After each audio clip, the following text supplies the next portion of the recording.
guys?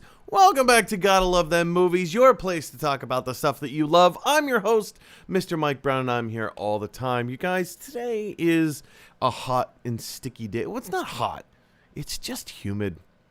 It's 77 degrees outside, which it's not the worst. It's on the high side of warm for me, a little too warm, but it's humid. It's gross outside. Anyway, besides that, you guys, Kim and I get married in 9 days. We're into single digits now. We get married in 9 days. My goodness, time flies when you're having fun. And I hope time doesn't fly too fast during the day, because I just want to soak it all in. I just want to experience the whole thing, you know? We still have a few things left to do. We've got the majority of our preparations in order, so we're pretty much ready to go. Like I said, still have a few T's to cross, a few I's to dot, but it's happening. 9 days. This finger will no longer be bare in 9 days. Oh, so looking forward to it. So excited. And speaking of all things getting married, you guys, in case you are wondering, okay, Mike, you're getting married. Cool. But what does that mean for the show? Well, I've kind of been debating whether or not to do a show next Wednesday, a week from today. And I've decided I just can't. My family is coming in from D.C. on Tuesday, September 28th. And, of course, like, my family wants to see us. They want to get together. I have other people staying here in our apartment. I'm not going to drop names, but they're people that have been on the show before. So, I mean, they're coming to stay with us, and just the logistics of trying to see my family and still, you know, wrap up loose ends for the wedding, and coordinating rides and, like, figuring out where everybody is and trying to meet up and all this stuff. Like, I'm just not going to be able to do a show next week, you guys. I would love to. If the opportunity presents itself, if I have like a spare hour, I may not prepare anything. I might just jump right in. No preparation. Just let's dive in. Let's see what happens. But realistically, you guys, I'm not going to be able to do a show next week, and nor am I going to be doing a show on October 6th, because I will be on my honeymoon in Mexico. So, yeah, sorry. That's a foregone conclusion. Not going to do it. But we are back to a regular schedule every Wednesday, 1 o'clock p.m. Eastern Standard Time. Or rather, a cousin of mine reached out, and he's like, you do realize that Eastern Standard Time and Eastern Time are only the same thing during certain times of the year, and we're not in that certain time of year right now. But I think everybody colloquially understands that, like what I mean when I say East Coast time. So we're back to a regular schedule, October 13th, 1 o'clock p.m. East Coast time. You're welcome, cousin of mine. So we're back to a regular schedule then. But yeah, for the next 2 weeks, I'm not going to be doing a show. I will not be. If I can upload a little bit of content, maybe I'll just like record something on my phone and upload it. But we won't be doing a regular show like you might be accustomed to. All right. So that being said, you guys, if you haven't done so already, be sure to click that subscribe button. With the more subscribers the channel gets, the more watched content the channel gets. And with the more watched content, hopefully I can make the show my full-time job. And hopefully improve the content.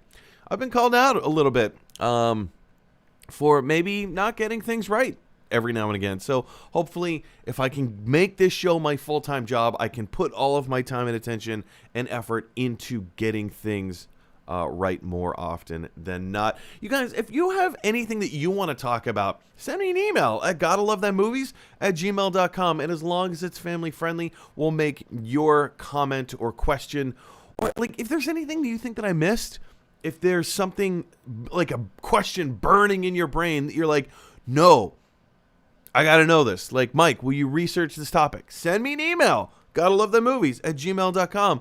Like I said, as long as it's family friendly, we'll make your question or comment a main topic on the show, main talking point. There you go. All right, you guys, with that down and out of the way, it's time to jump in and take a little bit of movie news. What?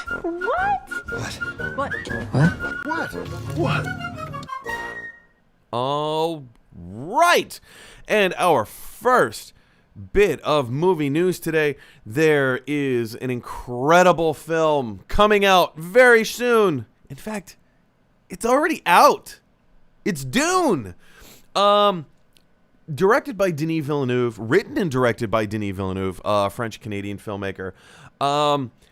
This, for a lot of people, is the most anticipated film of the year. And rightfully so. If you are a fan of sci-fi, this is like, there's Star Wars. There's obviously Star Trek. Alien ranks high on the list for a lot of people. I think Alien is probably my favorite sci-fi. And again, okay, Star Wars is debatable. Whether it's sci-fi or not, I'm just saying. But Dune has always ranked like extremely high, even though like the film adaptations of the book in the past haven't been that great. There was like a Dune remake, but with like 10, 15 years ago, something like that. It wasn't that great. I didn't see it. Sci-fi, full candor, is not my favorite genre of all time. But I'm actually kind of interested in seeing this. It's not my most anticipated film of the year. I know it is for a lot of people, but I'm really interested to see what Denis Villeneuve does with this. Denis Villeneuve is currently my favorite filmmaker right now. Got himself into a little hot water over kind of trashing the Marvel films or comic book movies very recently. I think it was last week or a few days ago. But yeah, he didn't do himself any favors. And speaking of not doing people any favors, HBO Max, you guys. That whole kettle of fish. But yeah, so Dune was released in theaters this last weekend. And, as Hollywood Reporter is reporting here, as of like 3 days ago, it raked in $36.8 million in international box office, which sounds pretty good. And currently to date, I think it's a little over 40 right now. It's a little over $40 million, which still, for a pandemic film, that's not bad. That's not bad at all. But, it's had a strong opening right now. It's had a very strong opening right now. And when you look at the countries that this film has debuted in, a lot of people are saying, look at Germany, look at Russia. It already has an opening, or rather a release date set for China. It's doing really well in some of these countries. France, Italy, it pulled in like some really great numbers at the box office. And people have seen it, and they are raving about it. And like 2 thumbs up, which is great. How well does that bode for an American release? Well, you think, hey, it's doing extremely well overseas, so that's obviously going to transfer to doing well in the United States. But like I aforementioned, you guys, HBO Max is kind of the big question mark hanging in the air right now. HBO Max is not available in any of these other countries. HBO Max is not available in Russia. It's not available in Germany. It's not available in France. It's not available in Italy. It's not available in China. So if people around the world want to go see this movie, they have to see it in theaters. That's the only option right now. In North America, and even, South America, Latin America, when this movie is released on October 22nd, which is a month from today.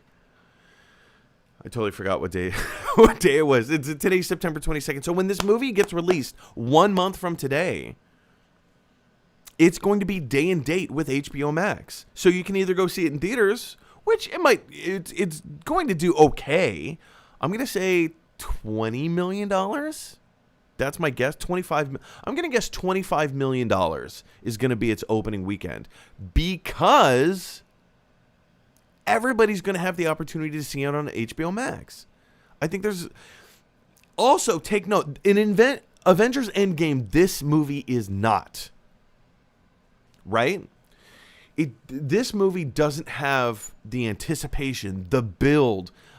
Spider-Man No Way Home, this movie is not. There's a lot of anticipation for this. But for people who aren't sci-fi nerds, for people who aren't familiar with the property, they just see like they see the marketing for a big budget blockbuster sci-fi movie. Admittedly, it looks great. And it's got some excellent names in it. Timothée Chalamet. He's an actor that I would love to hate. Do you remember the hate that Leonardo DiCaprio received in the 90s after he did Romeo and Juliet and he did Titanic? And he was like the heartthrob of the nation. And I was like, gag me. Leonardo DiCaprio, get this guy out of here. No, he's not a real actor. DiCaprio's come to become one of my favorite actors of all time. He's incredible. He's a tour de force. He's wonderful. I love watching the dude on screen. And that dude can act. That's Timothée Chalamet right now. He's the heartthrob of the world right now. And he's the pretty boy. He's a good-looking dude who's extremely talented, and he knows how to emote when it's appropriate. And my goodness, can this kid act? He's the kind of guy that, like, I just want to hate, but you can't because he's so wonderful. He's so great at what he does. Why can't I have talent like that kid? Makes me jealous. Not gonna lie, makes me jealous just a little bit. As a fellow actor, as a comedian, yeah, I wish I had this kid's chops. Anyway, all of that is to say, I'm not so sure that Dune is going to perform all that well. Also take into account, Denis Villeneuve was very vocal in two separate occasions. One, against Warner Brothers and HBO Max for putting his film out day and date, with HBO Max. Calling out Warner Brothers for not giving him a heads up. He learned that his film, Dune, was going to be on HBO Max as opposed to a theatrical exclusive run, was when he opened up the news that morning. Nobody reached out to him. Nobody had any kind of conversations with him about this. We all woke up to the same news and we said, yeah, this sounds awesome. Come to find out, Warner Brothers had never contacted any of its filmmakers, any of its talent, any of the other film studios that they were financially in business with. They didn't let them know. They were just like, yeah, we're going to do this and everything's going to be fine. And they screwed over a lot of people. So, strike one, Denis Villeneuve was very vocal against Warner Brothers and HBO Max for doing this. Strike two was when he opened his big mouth about all of the Marvel stuff, saying, we've been turned into zombies. Like Marvel comic book film properties have turned us all into zombies. And, citing that, this genre is kind of a lower class. Not his films. His films are high class. But the Marvel films are low class. Not a classy move, dude. Not a classy move. And now it looks like, Warner Brothers is, I have a strong feeling that they are doing this thing. They are releasing Dune in theaters worldwide to get big buzz. And then they're going to see how the numbers have plummeted in the United States, North America, South America, Latin America. They're going to look at those numbers and say, oh, it didn't do so well domestically, so we're not going to greenlight a sequel. Just to get back at Denis Villeneuve. I can see this happening so hard. Ugh, and it hurts. It hurts because he's such a brilliant filmmaker. He's so good at what he does. I don't know, you guys. I don't know. We're just going to have to see how this whole situation shakes out. I don't personally see a Dune sequel happening in the mix anytime soon, even though Denis Villeneuve has gone on the record and saying, hey, the sequel is ready to go. He says it's ready to go, and they're ready to start filming at the beginning of 2022. But all of that depends on the box office. All of that depends on his relationship with Warner Bros. Now, look, maybe he's gone behind closed doors and repaired his image with Warner Brothers. But also maybe he hasn't. Who knows? Who knows how this whole thing is going to shake out? Guys, do you think that Dune is going to do pretty well at the domestic box office? North America, South America, Latin America. Do you think it's going to make enough money? Do you think this whole HBO Max thing is going to tank the box office for Dune? Do you think it's going to do well enough? Do you think there's going to be enough word of mouth that, you know what? Yeah, let's go ahead and greenlight a sequel. Do you think this is just another victim of the pandemic? How do you think this whole Dune situation is going to shake out? Sequel, box office, Denis Villeneuve's big mouth. Let me know your thoughts and comments down in the comments section below. All right, guys, our next bit of movie news today. You know, we've known that the Fantastic Beasts, the Harry Potter spin-off series, it's been a little hit or miss. You know, it's been a little hit or miss, to say the least, I guess. I've been a big fan, or rather, I was a big fan of the prequel movie, The Crimes of Grindelwald. I really liked that movie. I thought it was kind of fun. It didn't hit with a lot of audiences. It was very mixed in its reaction, but I really kind of dug it. I didn't care for the first film so much, but I really liked the second one. Well, we now know. I mean, we've known that there's like a third one coming out. It's right around the corner. But you guys, we have not only a release date for Fantastic Beasts 3, we also have the title.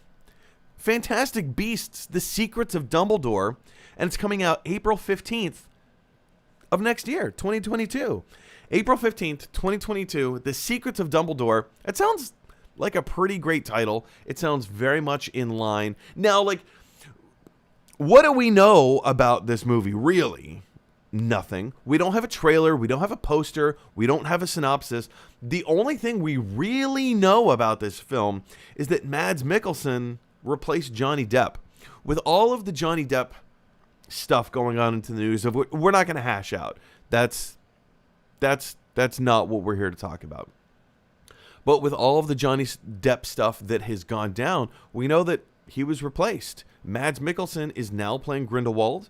Whether they're going to address it in the films, I doubt it. I think they're going to pull a trick much of like what they did with Dumbledore when the original Dumbledore died, or rather the actor who played Dumbledore died, and then they got Michael Gambon to step in. There was no acknowledgement. It was just, hey, I'm Dumbledore. Moving on.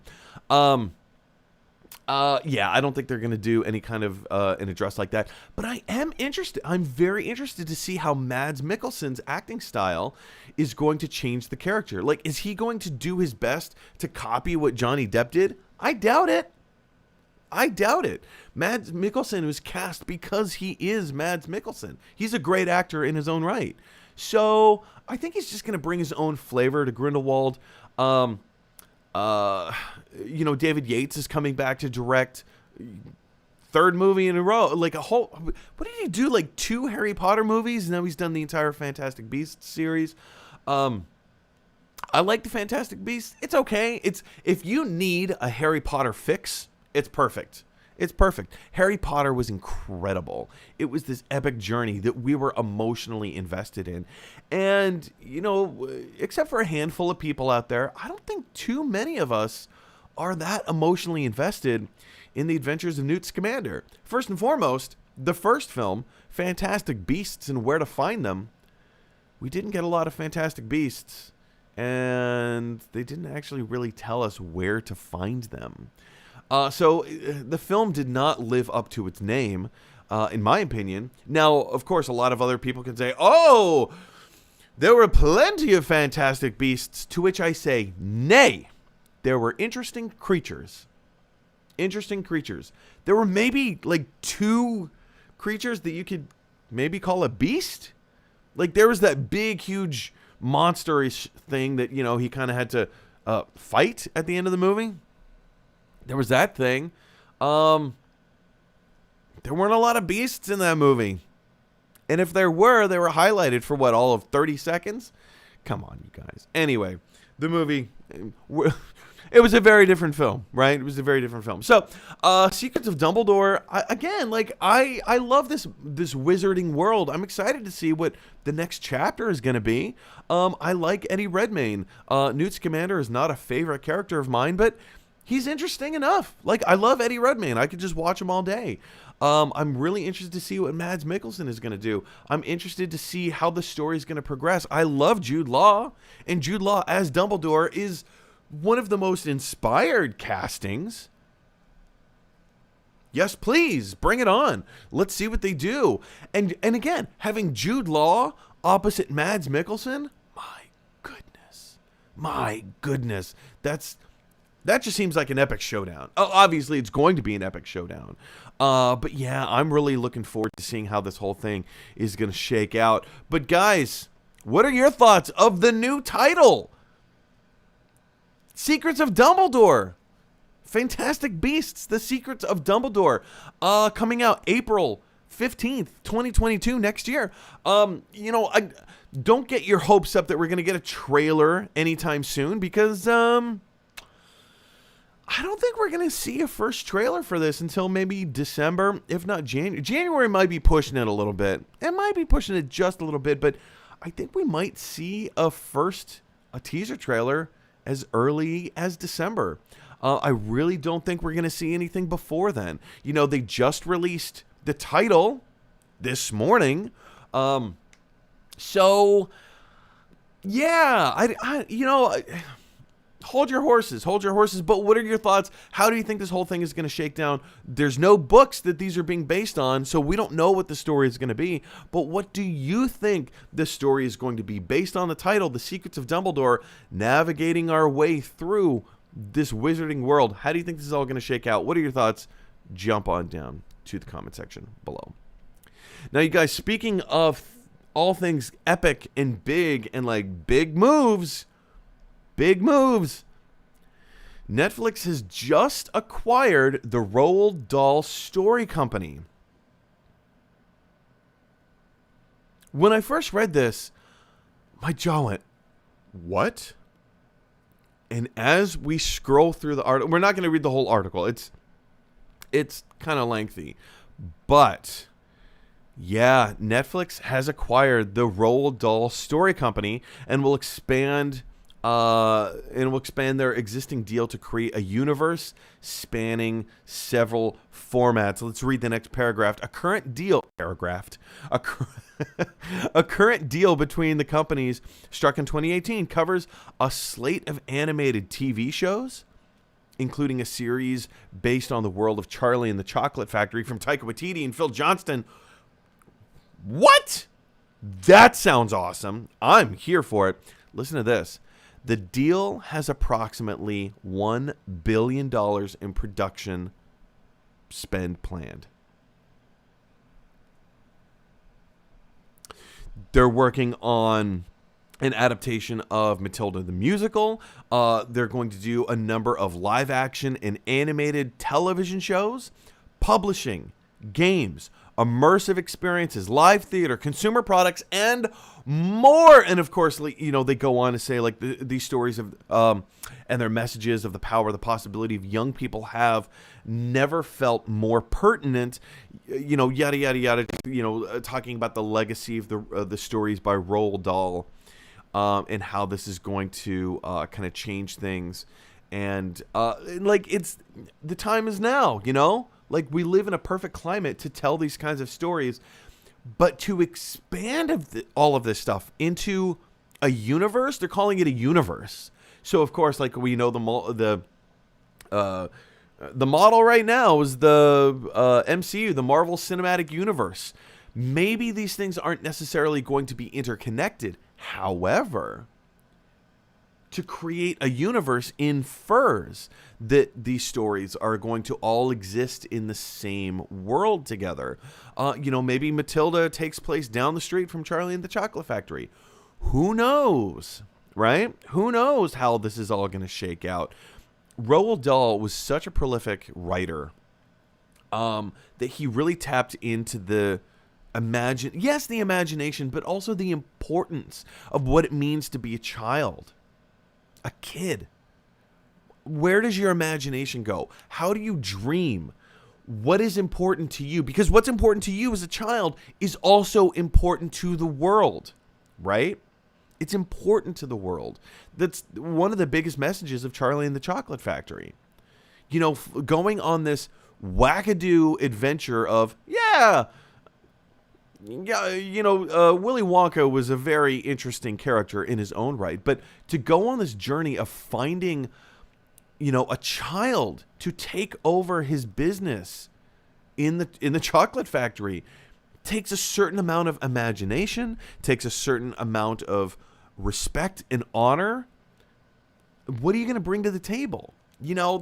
Those are important things to children. How are you as a child going to change the world? Even the movie Pay It Forward. My goodness. Go watch the movie Pay It Forward. It's incredible. I love it. So the idea that we are going to have an extensive universe between movies, television, more live Broadway stage adaptations, productions, more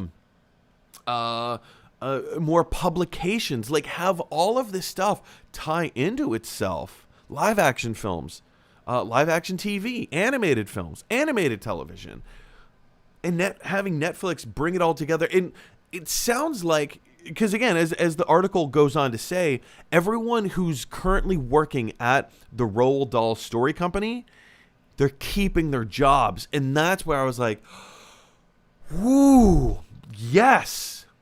Because so easily when you have these mergers and takeovers and blah, blah, blah, they wipe the slate clean. They say, well, thanks, dibs, ours. This is ours now.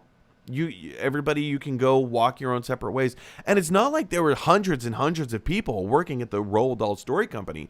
There were 26 people in charge of preserving the legacy of Roald Dahl. They were the keepers of the keys, right? They were the guardians of the estate. So knowing that they have retained their positions, they are working in a symbiotic relationship with Netflix to expand the world of Roald Dahl in what's the word I'm looking for? In the spirit of Roald Dahl. Keeping these stories alive in new and fresh ways and having more stories to tell. Taking the same stories and switching them up a little bit and changing the formats and giving us more to look at, to expand. This gets me really excited, you guys. I wasn't a huge fan of the BFG movie that Steven Spielberg did. To be honest, if I can reach out into the internet sphere for a moment, I don't think a lot of people were that connected with the BFG. I know a lot of people really like the story. I know a lot of people really like the book, but how many of you really connect? How many of you really connected with the BFG? Just saying. Prove me wrong. I'd be happy to be proved wrong in that point. But the overall idea lies in that this is exciting. This is exciting. That Netflix and the Willy Wonka universe are going to be mashed into one. And it's, not necessarily that all of these characters have to interconnect. But if it makes sense, yeah, sure, why not? Let them exist in the same world. It very well could be one of those storytelling devices where the camera zooms in on this planet and we go into this one little facet and we say, oh, here's Charlie and the Chocolate Factory. And then when that story's over, have the camera zoom out and the Earth turns a little bit. But And the narrator says, but on the other side of the world, in a different place. And then we zoom in on this different place. There was a little girl named Matilda. And then we get to see her story. And then the camera zooms out and we go to a different corner of the world or whatever. Maybe that's how they're going to do it. Who knows? We're just going to have to wait and see. But you guys, how excited are you for a Netflix expanded Roald Dahl universe? Do you think this is a bad idea? Because I'm sitting here saying, like, I'm actually quite excited for this. I think this lends itself to multiple storytelling routes and new ways of telling stories, and also looking at the world of how it is right now and today, and how the young people of the world are influencing our choices and the way that we do things and how we operate, and trying to keep them in mind for the future and letting them become the future leaders of the world.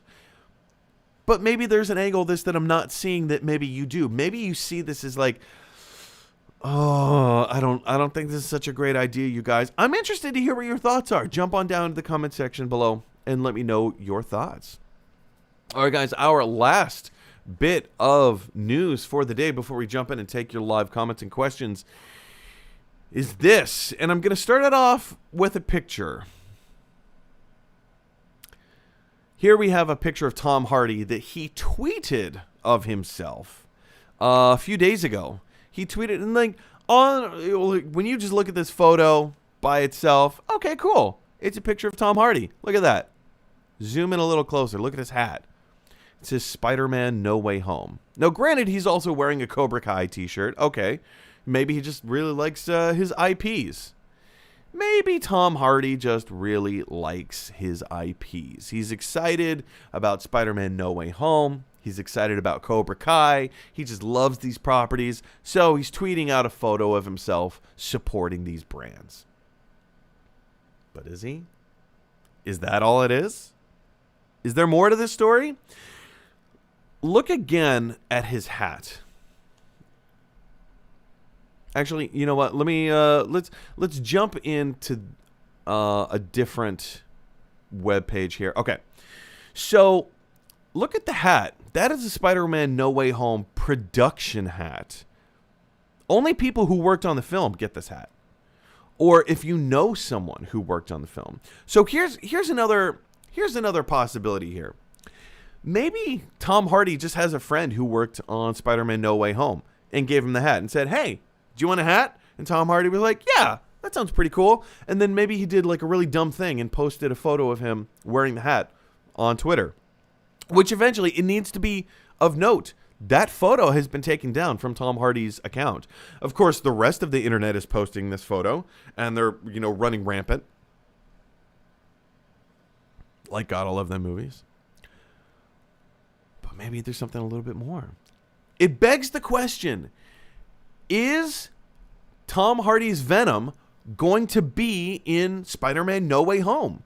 Is this his little Easter egg? Was this him pulling a little production stunt saying, was he actually on the film? Was he working on the film? Is Venom going to be in an end credit scene? We know that, Venom Let There Be Carnage is coming out next week? 2 weeks. It's coming out in 2 weekends. Venom Let There Be Carnage is coming out in 2 weekends from now. We know that obviously he's battling Carnage. They're ramping it up. Who's in the next movie? If there is going to be a next movie, but come on, let's be honest, there's going to be a next movie. All signs point towards a Sinister Six. I mean, we got the Morbius movie coming. We have 2 Venom movies already.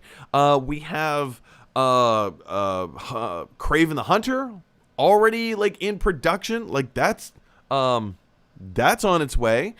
We know that Michael Keaton, presumably as the Vulture, is popping up in the Morbius movie.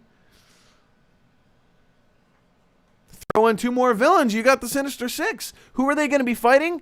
Well, come on. It's like the writing's on the wall. Spider-Man. It's going to happen. Director Andy Serkis, director of Venom, Let There Be Carnage, was interviewed very recently. Saying, I wish I had the article pulled up. I'm sorry. Bad producer.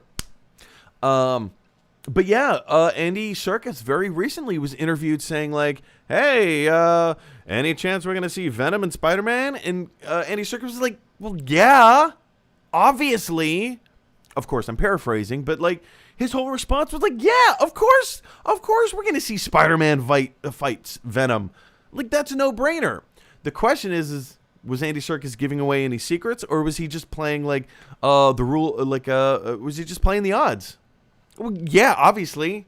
At some point. Now, are we going to have to wait 20 years to see that? Or are we going to have to wait 1 year to see that? Or 4 years to see that? However long we have to wait to see Spider-Man versus Venom, that's the real question. But, you know, Andy Serkis isn't lying. Look, like, it's obvious.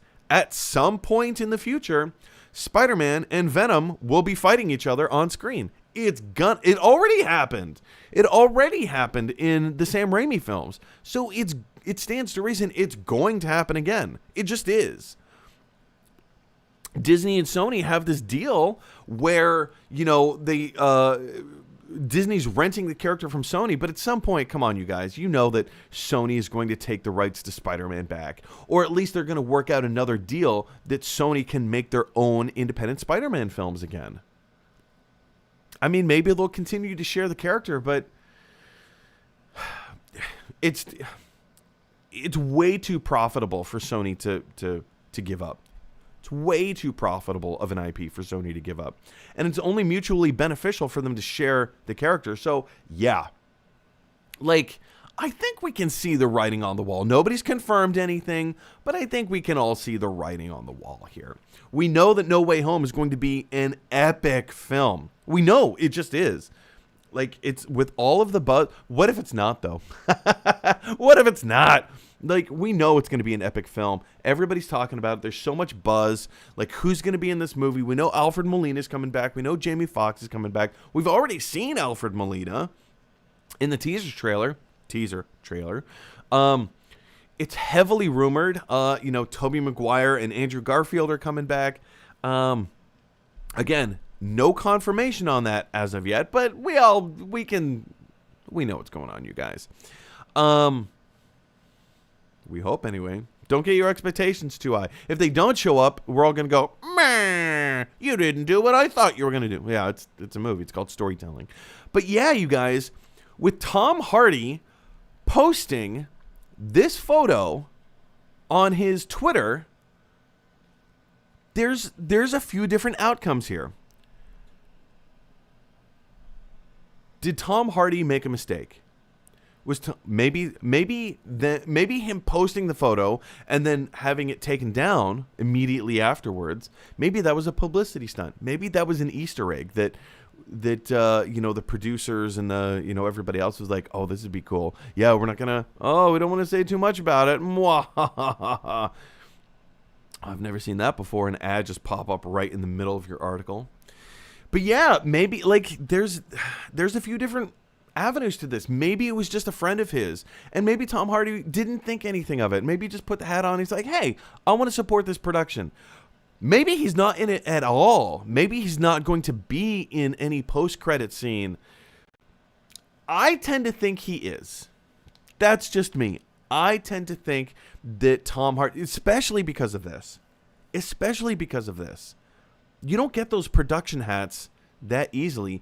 And yes, I understand. It's totally plausible that he purchased it from someone, that a friend of his gave it to him, and he just wanted to support the production.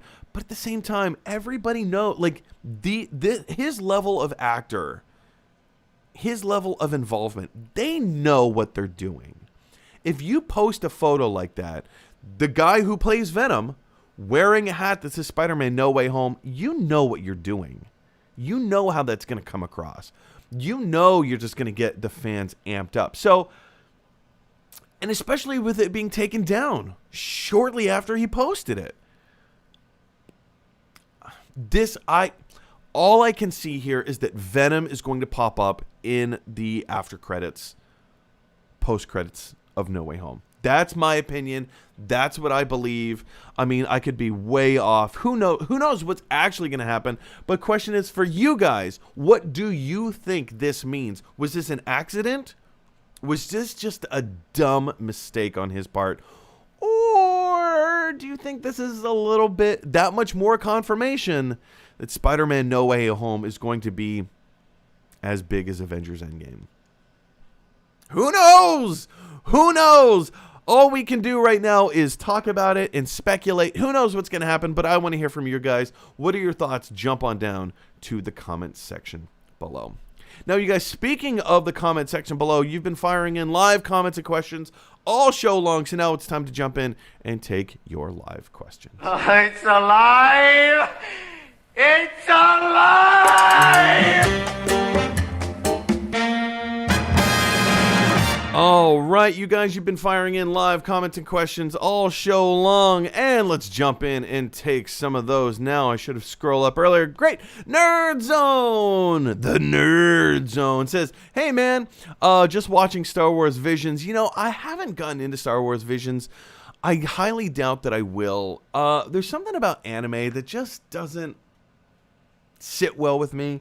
You know, I might check out an episode or two, and you know what, honestly, I might have a little bit of time later today just for you, Nerd Zone. Tell you what, this is a promise I make to you.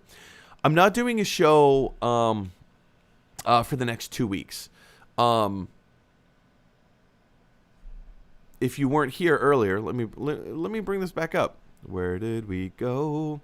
I'm not doing a show for the next 2 weeks. So October 13th, I'll be back to the regular schedule. I will make you this promise, Nerd Zone.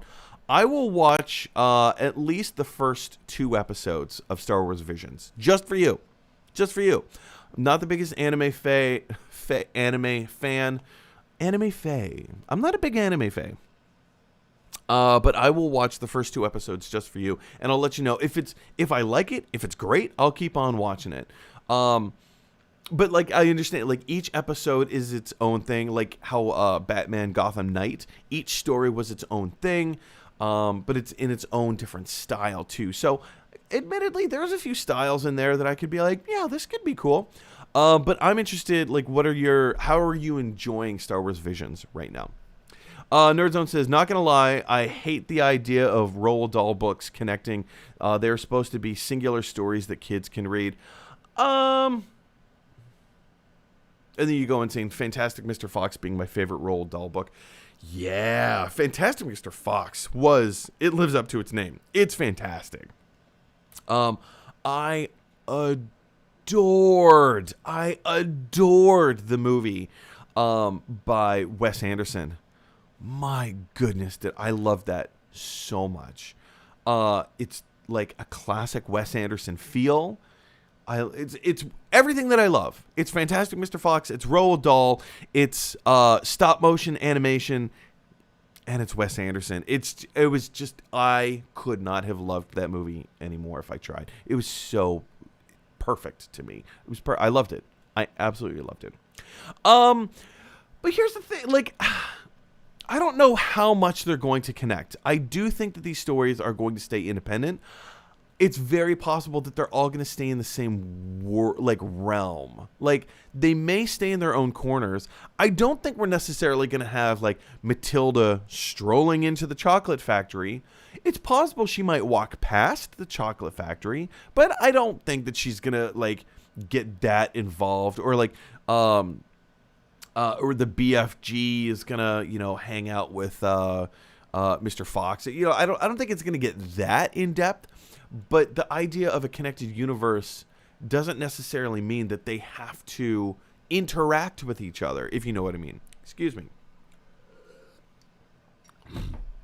Developing a tickle in my throat. Pardon me. Yeah.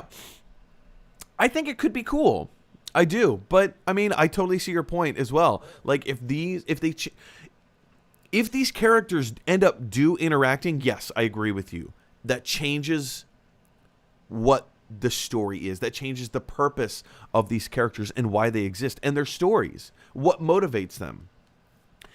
I mean, maybe they'll do it in a creative fashion, but, you know, like the article points out that I referenced earlier, the 26 keepers of the keys of the Roald Dahl estate, they are keeping their jobs. They are there as a buffer to go in between the content and Netflix, the producers. So keeping that safe bubble there, keeping that safe protective space, I do think that they are going to be very protective of these IPs and ensure that they are not going to be changed in any way that's going to damage the integrity of the story. I don't. But to your point, I very much understand the concern. I could see where that goes. Where am I going? Nerd Zone says, also on the news, people were debating whether James Bond should be a woman. I don't think it makes sense with his character. Your thoughts? Yeah. So I'm going to reiterate one of my favorite YouTubers, Mr. John Campea. I am 1,000% in agreement with John Campea in saying that if I'm going to try and quote him as verbatim as I can, because it's such a perfect explanation. John Campea's theory, which also philosophy, which also happens to be my philosophy, is if the gender or race of a character is intrinsic to that character, then you should leave it alone. But if the gender or race or ethnicity doesn't have a lot of DNA in who the character is, sure, go ahead and swap it out. See what happens. You can only make storytelling better because of it. Here's an example. Black Panther.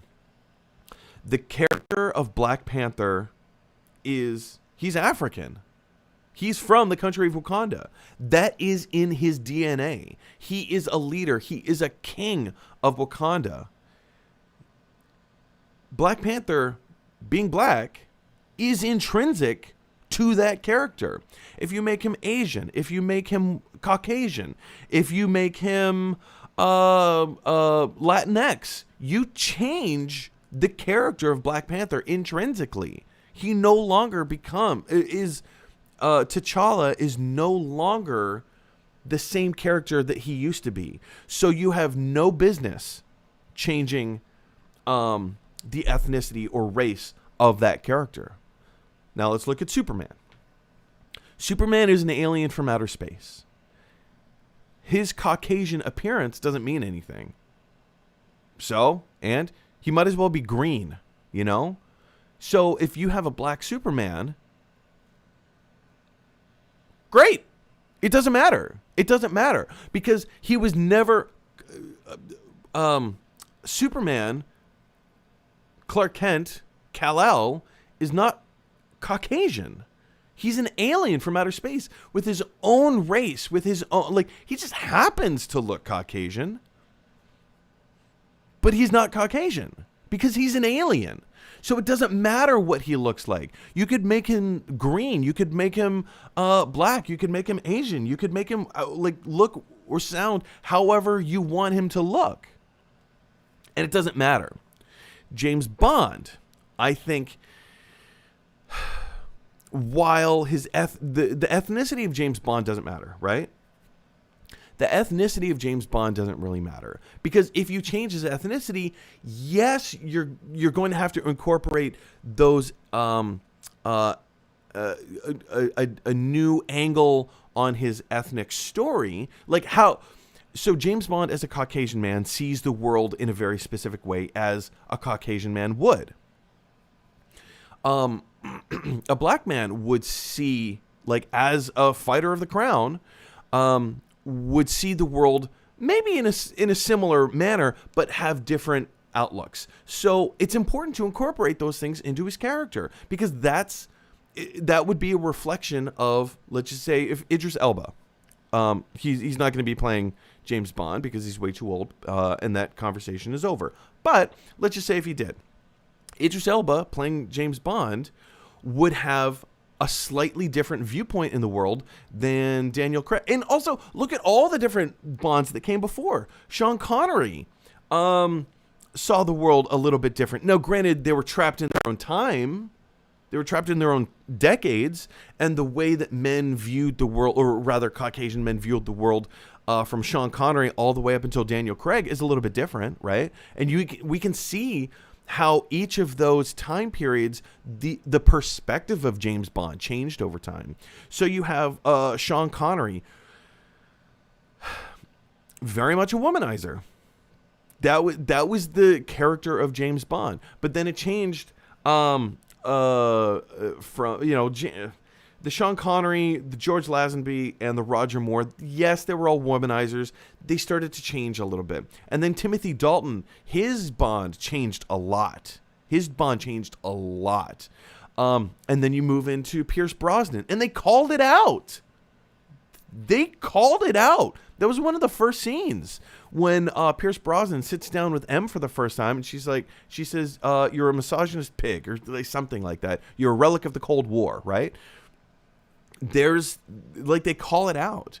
And then Daniel Craig, his Bond, kind of brings it into the 21st century. This is what Bond looks and feels like now. And it's inevitably going to change. The character of Bond is going to evolve.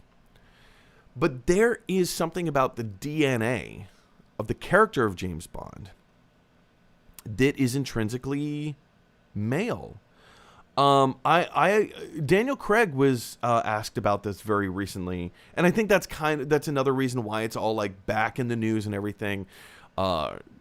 Should we ever let James Bond become Jane Bond or whatever? Daniel Craig had a really great answer to that, and he said no. James Bond is male in his DNA. Well, of course, I'm paraphrasing.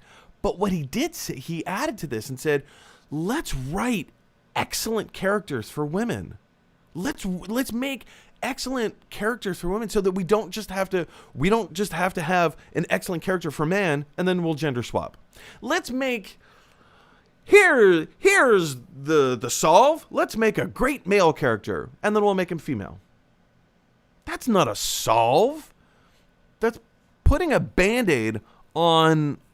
It's like putting a Band-Aid on cancer. It's not going to do anything. It's not going to solve the problem, right? We need to write better characters for women. We need to have these iconic characters for women that can endure. James Bond has endured. So why not write another... And let's keep trying. The ratio of male characters in pop culture to female characters in pop culture is astounding. I don't actually have a number to present to you, but just think about it for a moment. When you think of like the more iconic characters from pop culture, the male characters outweigh the female characters by a lot. So let's start writing more female characters. Let's give women more of an opportunity to embody these characters and see which ones stick. And let's build franchises around those characters, right? To do a female version of a male character is a cop-out, in my opinion. Sometimes it's kind of fun. Sometimes it's kind of kitschy. We'll see how it works. But that's it. It's kitschy. It's not a solve. So having Lashana Lynch play 007, I think is a really cool idea. She's not playing James Bond. She has James Bond's employee ID number. That's all it is. There's 001, 002, 003, 004, 005, 006, 007, 008, 009. It's an employee ID number. It's not an identity. She's Secret Service. She's my goodness, I can't think of the term right now. But yeah, like you understand what I'm saying. Like, it's an employee ID number. She's 007. She's not James Bond. She's just 007.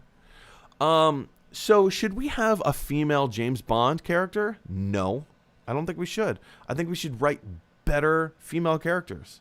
More female characters. Instead of taking the male characters that we have and just bloop. Doesn't do anything. Doesn't do anything. Anyway, so those are my thoughts. And these are, like I said, these are the thoughts of Mr. John Campea, also a YouTuber. I watch his stuff religiously, and I've been very open. My channel is a carbon copy of his, even down to the phraseology, which I apologize. Hopefully in time, I will be able to kind of like make things my own a little bit more. But yeah, I don't love everything John Campea says or does, but there's a lot of value to his thoughts and opinions.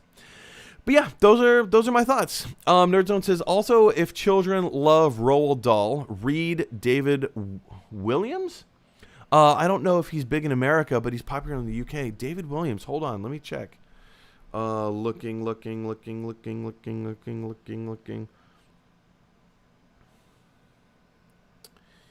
David Williams. The first thing that popped up was David Williams Funeral Home. David Edward Williams, OBE. Ooh. Known as David Williams, is an English comedian, actor, writer, and television personality. He's best known for his work with Matt Lucas on the BBC sketch show series Rock Profile, Little Britain, and Come Fly With Me. Lists a whole bunch of books he's written. Gangsta Granny, Billionaire Boy, and Mr. Stink. What? These look incredible. The Boy in the Dress, Rat Burger, The World's Worst Children, Demon Dentist, Mega Monster, Grandpa's Great Escape, Bad Dad, and Ice Monster. Wow! Dude, these look fun. And it has that same kind of Roald Dahl feel to it.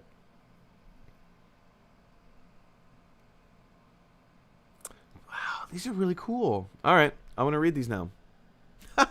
You just gave me so much work to do on my honeymoon. Thanks. Nerdzone says David William books. Let's see. I skipped a whole bunch. That's what I do. I'm skipping bunches. David Williams in the UK is so famous. He's appeared in many movies. His books have had BBC movie adaptations, and he is a judge in Britain's Got Talent. That's awesome. That's awesome. Is it Williams or Williams? Maybe it's Williams. Maybe I'm reading that wrong. Williams. Not Williams. Williams. Interesting. That's all. Good for him, man. Good for him. Like, when people do really cool things, I'm all about it. That's wonderful. You've given me more homework to do on my honeymoon, so you now have to apologize to my soon-to-be wife in 9 days. Nerdzone says Sony was probably like, hey, we got a batch of Spidey merch. Just take some, Tom. I mean, maybe regarding the photo that Tom Hardy posted of himself on Twitter, maybe. I doubt it. I mean, like, sure. Maybe they're like, hey, here's some Spidey merch. Take it. But I still go back to Tom Hardy knew what he was doing when he posted that photo. He had to have known how people were going to take that. He had to have known. Spider-Man is one of the big movies that makes Sony Pictures money. Yes, it is. Spider-Man keeps Sony's lights on. They won't give it up unless if Disney is like, why don't we just buy Sony? We own most of Hollywood anyway. I mean, I don't see Hollywood. I don't see Disney doing a hostile takeover of Sony. I don't see them doing that. But if Disney and Sony merged, I don't think Disney has that much cash left over after the Disney deal. My goodness, where's my brain right now? After the Lucasfilm deal, that was what, $4 billion, and then there was the acquisition of Fox, which was $74 billion, I believe. They don't have a lot of cash just sitting around anymore. They've got plenty of stock. But they don't have a lot of cash. They're not like Apple. And they're not like Amazon that just has cash just laying around. Jeff Bezos sleeps on a bed of $1,000 bills. He does. I know this for a fact. But yeah, no. Yeah, you're right. Sony's not going to let Spider-Man go. They're not going to let Spider-Man go. Like, that is their cash cow. It's their cash cow. Nerdzone says, in fact, One Hardy role I liked when we were doing Oliver Twist in English last year. Oh, Oliver Twist, what a great show. We watched the BBC series, and Hardy played Sykes in the series. Sykes, wasn't he, correct me if I'm wrong, but wasn't Sykes the, he was like the lurid, he was essentially like the devil that pops up. I'm being facetious here, but like he was like the devil that pops up on Oliver Twist's shoulder, being like, "Hey, come follow me." He was like the guy in the trench coat and like the eye patch. He was like, "Oh, come to the dark side." Essentially, correct me if I'm wrong, but was that not Sykes? I believe he was. And yes, Tom Hardy is amazing. I don't want Tom Hardy to be James Bond. I need to put that on record. I don't want a Tom Hardy James Bond because he's already Tom Hardy. We already know him. I don't think he's going to do it. Nerdzone says, okay, I will criticize Star Wars Visions by saying all of the episodes were Jedi-themed. How is that a criticize? Like, I wish we had a mix and not just focus on Jedi. Gotcha. Yeah, I can see that. I understand that. If everything's the same flavor, you don't get variety, right? Basically. But yeah, I'll watch the first few episodes, and I'll let you know what I think. The David Walliams books also connect in that they have one recurring character, Raj, who is a corner shop owner. If you don't know what a corner shop is, that shop where Simon Pegg got his Coronados in Shaun of the Dead and Hot Fuzz are corner. Yeah, so I used to live in the UK. I used to live in Ireland. I used to live in Northern Ireland for a while. For the past 10 years. Yeah, for 10 years I spent flying almost exclusively between New York City and the UK. Yeah, and we also have in New York we call corner shops bodegas. It's the same thing. You guys have Centra and Spar. Well, Spar I think was an Irish thing, but yeah, Centra, Spar. Over here at 7-Eleven. But like the more like independently owned ones, they're all bodegas. They don't have names. They're just called bodegas. But yeah, I know exactly what you're talking about. Nerdzone says, sorry if I keep using quotes. We've been using them a lot of English today. No, dude, I get it.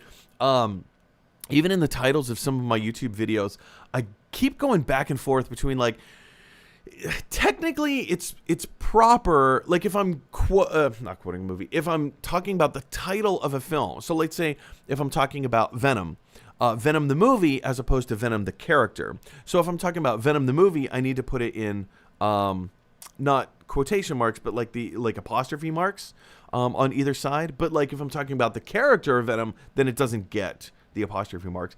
A lot of times I just leave out the apostrophe marks on both sides just because it's easier and simpler, and it's easier on the eyes to read like the title. But yeah, I know exactly what you're talking about.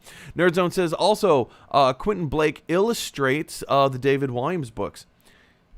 Is Quentin Blake, did he do, hold on, I gotta look it up. Quentin Blake, cartoonist. Sir Quentin Saxby Blake is an English cartoonist, caricaturist, illustrator, and children's writer. He's illustrated over 300 books, including 18 written by Roald Dahl. Wow, same guy. So that's why it has the same kind of Roald Dahl feel. Dude, you just keep making David Walliams sound better and better and better. Dominica May says he's from Little Britain. He is in Little Britain. Yeah, and again, not that I know that from firsthand knowledge, but because that's what Dr. Google told me. Dr. Google knows everything, you guys. Dr. Google knows everything. Yeah, but, you know, according to the little synopsis I read, his bio, yeah, he's in Little Britain. Little Britain, what a treasure, right?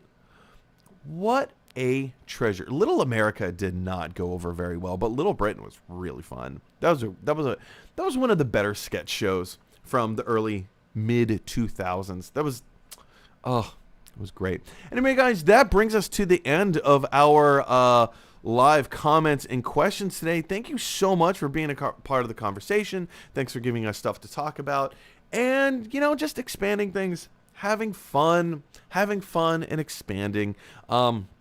Yeah, thanks so much for being part of the conversation. And like I said, I will not be here for the next 2 weeks. If I have an opportunity, I will try to maybe just like upload a quick video here and there from my phone. I don't want to go a full 2 weeks without posting content. That's no fun for anyone. Let's jump back into the live comments. Nerdzone says, as a disabled person in the UK, they do a character that fakes a disability, and it's absolutely hilarious. Yeah, like, anytime you get to call out that kind of stuff, it needs to be called out. Like, one of the big problems in the United States, maybe not right now, but maybe 5 years ago, it was kind of a big problem. There were a lot of people who were buying military uniforms and wearing military uniforms who never served in the military. And they're just walking around with the credentials. It's like, oh, yes, I serve in the military. And they didn't. And there were all these viral videos. You can look it up. There are all these viral videos of these guys getting called out by actual like Marines or actual Army or, actual Air Force. You're wearing your uniform improperly. Well, that's just how my brigade does it. That's not a term. Nope, that's not a thing. Nope. And they call them out, and it was a big thing. It was a big thing. Hopefully it's not still an issue. But yeah, anytime you get to call out stuff like that, someone who fakes a disability,